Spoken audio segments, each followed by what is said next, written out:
So I'm going to do my industry forecast on the financial industry and kind of more specifically on portfolio managers.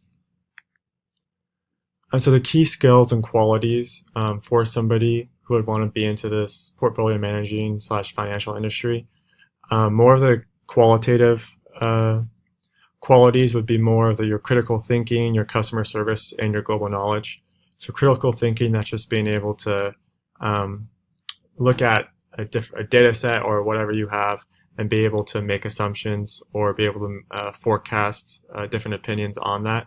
Your customer service, you have to be able to interact with your investors, and you have to be able to also gain their trust for them to be able to invest in you. In your global knowledge, that's just going to be your ability to stay up to date on the different things that are affecting the markets.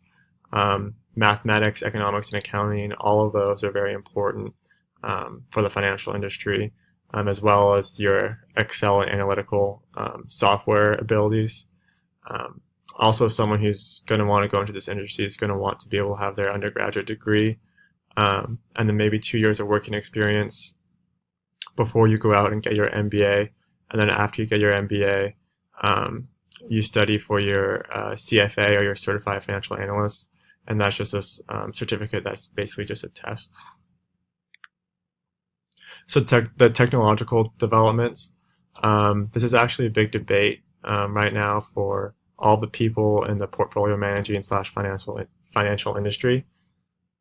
So there's basically two routes you can go when you're investing in these sort of mutual funds, these portfolio managers. You can have a passive or active management.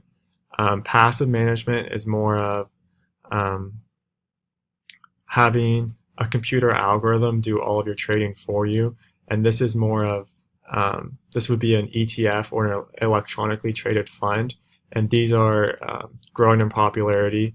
By 2020, passive investments will represent 35% of the asset management industry. So that's basically, like I said, it's just technologies placing these trades, and it's supposed to limit your volatility. An advantage that people are seeing in these are that there's going to be lower fees. I think I see that some of them are like 0.25% of your gains, rather than an active manager or like an actual person would take about 2%. So active managers, one way they're going to have to try to avoid this change would be to integrate the technology that the passive managing software is doing into their active management, and that's sort of a big change that's going to disrupt the industry. And I think that active managers are going to need to start utilizing artificial intelligence and computer algorithms to help them gain returns as well. So for the employment outlook, there's a 5 to 9% projected growth for portfolio managers specifically over the period of 2016 to 2026. As well, there's going to be 79,200 projected job openings.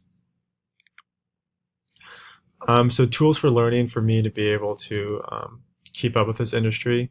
Obviously, schooling is a big one. Taking classes at Vanderbilt and outside classes as well to kind of further my knowledge.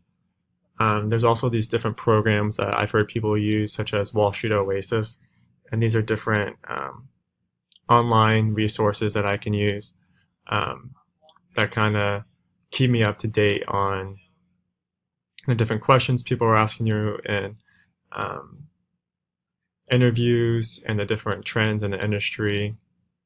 Another thing is The Economist is a big paper that you can read that keeps you up to date on everything in the financial industry. And obviously networking, that's basically just keeping in touch with the people who I know who are in the industry and asking them for advice and anything else that they would like to know. And yeah, these are my sources that I used. Thank you for listening.